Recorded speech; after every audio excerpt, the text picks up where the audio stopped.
Hello friends, welcome to தனதமிழ். இன்றைக்கி நம்ம சேனலில் என்ன பார்க்க போகிறோம்னா, இன்றைக்கி காலையில் இட்லி தான் ஊற்ற போகிறேன். அதுக்கு டக்குன்னு ஒரு ரெடிமேட் சாம்பார் வச்சிடலாம். 10 நிமிஷத்தில் வச்சிடலாம். நம்ம பருப்பெல்லாம் போட்டு காய்கறியெல்லாம் போட்டு வைக்கிறோம்ல, அதோடையுமே இது நல்லா சூப்பராக டேஸ்ட்டாக 4 இட்லி சாப்பிட்றவங்க 10 இட்லி சாப்பிட்லாம். இப்போ வாங்க வீடியோவில் போய் பார்ப்போம். இப்போ அதுக்கு ஒரு குக்கர் எடுத்துக்குவோம். குக்கர் எடுத்துக்கிட்டு ஒரு 6-7 பச்சை மிளகா போட்டுருக்கேன். நீங்கள் எவ்வளோ சாம்பார் வைக்கிறீங்களோ அதுக்கு தகுந்த மாதிரி சேர்த்துங்க. நான் வந்து ஒரு 6-7 பேர் சாப்பிட்ற மாதிரி வைக்கிறேன். ஒரு மீடியமான வெங்காயம் 2 வெங்காயம் சேர்த்துருக்கேன். பார்த்துங்க.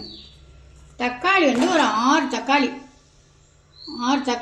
சேர்த்துருக்கேன். நல்ல பழுத்த தக்காளியாக எடுத்து இந்த பின்னாடி இந்த வெள்ளையா உள்ளதெல்லாம் எடுத்துகிட்டு கழுவிட்டு சேர்த்துருங்க. சூப்பராக அருமையாக இருக்குங்க ரெடிமேட் சாம்பார். நம்ம டக்குன்னு வச்சிடலாம். இதுக்கு தேவையான தண்ணி கொஞ்சமாக சேர்த்துக்கலாம். ஏன்னா தக்காளி வேறு தண்ணி விடும். கொஞ்சமாக சேர்த்து ஒரு 2 விசில் விட்டு எடுத்துக்கலாம். 3 விசில் விட்டு எடுத்துக்கோம். அப்போ தான் நல்லா தண்ணி தனியாக போகும். இப்போ இதுக்கு தேவையான மஞ்சள் தூளை போட்டு விட்டுடலாம். நல்லா வெந்துருச்சா தக்காளி? சூப்பராக வெந்துருச்சு. இப்போ இந்த தண்ணியை நல்லா சுத்தமாக வடிகட்டிடுங்க. ஒரு ஓட்டு மிக்சியில் போட்டு சுற்றி எடுத்துக்குவோம். இது வந்து நம்ம தக்காளியை வேக வச்ச தக்காளியை நான் அடித்து எடுத்துக்கிட்டேன். கொஞ்சம் இந்த மாதிரி தண்ணியாகவே வச்சுக்கோங்க. ஏன்னா நம்ம இதில் கொஞ்சோண்டு கடல மாவு இல்லைன்னா நம்ம இட்லி மாவு ஏதோ ஒன்று கரைச்சிக்கணும் திக்கு கொடுக்கறதுக்கு.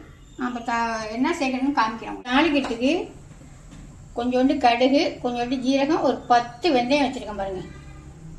இதை இப்போ இதில் சேர்த்துடலாம். அந்த வெந்தயம் சேர்த்தோம்னா நல்லா வாசமாக இருக்கும். நல்லா கடுகு வெடிக்க விட்டு ஒரு பட்டை மிளகாய் 2 பட்டை மிளகாய் குட்டிட்டு அதில் சேர்த்துக்கலாம். மிளகாயை சேர்த்துட்டு ஒரு 2 பூண்டு பல், ஒரு 3 பூண்டு பல் எடுத்து தட்டி வச்சுருக்கேன். அதையும் இதில் சேர்த்துக்குவோம். ஒரு கொத்து கருவேப்பிலை சேர்த்துக்கலாம். கொஞ்சோண்டு பெருங்காயத்தூள். அவ்வளோதான். நம்ம அடித்து வச்சுருக்கோம் தக்காளி வேக வச்சு அதை சேர்த்துடலாம்.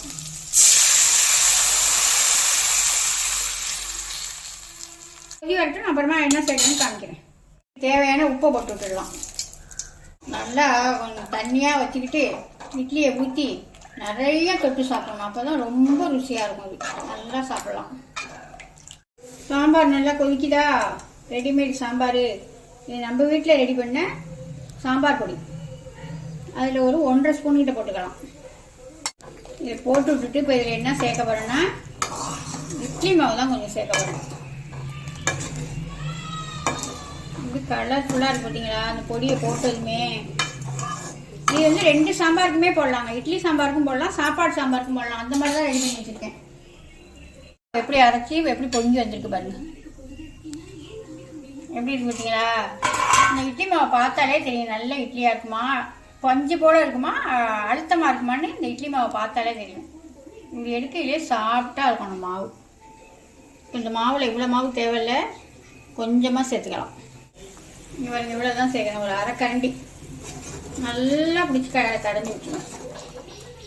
கரைச்சி விட்டோம்னா கட்டியெல்லாம் படாது, பயப்படாமல் செய்யலாம். எல்லாமே இதுக்கு போட வேண்டியது எல்லாமே சேர்த்துட்டேன். இப்படி கலர்ஃபுல்லாக சூப்பராக இருக்குது பாருங்கள். இட்லியை சுட ஊற்றி சாப்பிட வேண்டியதுதான். இப்போ இதில் மல்லித்தலையை தூவி இறக்கிட வேண்டியதாங்க. ஒரு கொதி விட்டு மல்லித்தலையை தூவி, நான் என்ன நம்ம இட்லி மாவு கரைச்சிருக்கோமா அதனால ஒரு கொதி விட்டுட்டு மல்லித்தலையை தூவி இறக்கிட வேண்டியதான். இப்போ நல்லா ஃப்ரெஷ்ஷான மல்லித்தலையை 2 தூவிக்கலாம். தூவிட்டு அடுப்பை ஆஃப் பண்ணிவிட்டு இட்லியை ஊற்றிடுவோம். இட்லி ஊற்றிடலாமா? நான் எப்பயும் சொல்கிற மாதிரி தான். இட்லி மாவை நான் கலக்கவே மாட்டேன். அப்படியே எடுத்து தான் ஊற்றுவேன். இட்லி மாவு ஊற்றி நல்லா கரண்டி ஊற்றி நம்ம அடித்தோம்னாலே மாவு அடைஞ்சி போய் இட்லி அழுத்தமாக போகும். அப்படியே எடுத்து பந்தாக ஊற்றி வைப்பேன். இது சின்ன இட்லி பானை தாங்க. இந்த 40 நாளைக்கு இந்த பானை தான் வச்சுக்கோங்க. 48 நாளைக்கும். இது வந்து ஒரு 9 குழி பானை.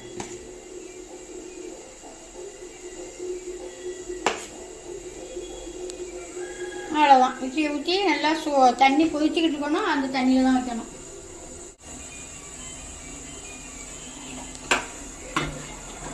இப்போ வேக விட்டு எடுத்துக்கிட்டு காட்டுறேன். தாத்தா வந்திருக்காங்க. ஏன் என்ன வந்திருக்காங்க? எடுத்துட்டு இல்லை, வாழைப்பழம் எடுத்துட்டு வந்தாங்க. பூம்பழம். வாழைப்பழம் வந்துட்டாங்களா? அதனால எதுவும் எடுத்துட்டு வந்தால் தானே வருவாங்க. வாழைப்பழம் வீட்டில் இது உங்களுக்கு எடுத்துட்டு வந்திருக்காங்க. பழமா?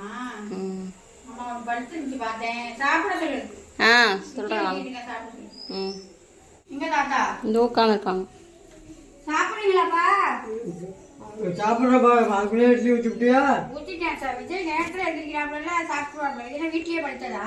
ஆமாம். நல்லா பெரிய பெரிய பெரிய எவ்வளவு பெரிய பழமா இருக்கு பாருங்க. ஆனா சூப்பரா இருக்குங்க. வீட்லயே மருந்து கிண்டு இல்லாம பழுக்கிறதா. இனிப்புன்னா அப்படி ஒரு இனிப்பா நல்லா இருக்கும். இயற்கையா பழுக்கிறது. இருங்க, 2 இட்லி எடுத்து வரேன்.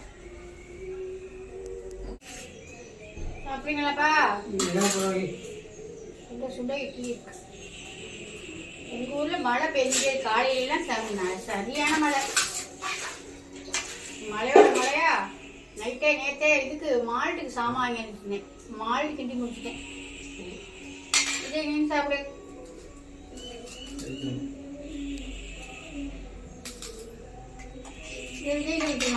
சாம்பார் ஊற்றி சாப்பிட்டு பார்த்து சொல்லுங்க. சாம்பார் சூப்பரா இருக்காங்க. ரெடிமேட் சாம்பார். இட்லி வச்சுக்கிட்டு இருக்கு. சாப்பிடுவோம். சாம்பார் நல்லா இருக்குல்ல? இந்த மலைக்கு அதுக்கும் சூப்பரான ரெடிமேட் சாம்பார் ஒரு 10 நிமிஷத்துல வச்சுக்கலாம். சாம்பார் வந்து இந்த மாதிரி நல்லா நிறையா ஃபுல்லா ஊற்றி சாப்பிடலாம். ஏன்னா காரம்லாம் நிறையா இல்லையா, அதனால நிறையா ஊற்றி சாப்பிட்டு பாருங்க. அவ்வளோ அருமையா இருக்கும்.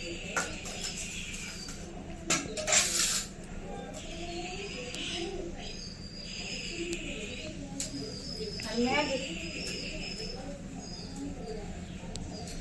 அருமையா இருக்கு. இதே மாதிரி நீங்க ஒரு ட்ரை பண்ணி பார்த்துட்டு எப்படி கமெண்ட்ல சொல்லுங்க. அடுத்த வீடியோல பார்ப்போம். பாய் பாய். ஒன்று சொல்லுங்கப்பா. பாய்.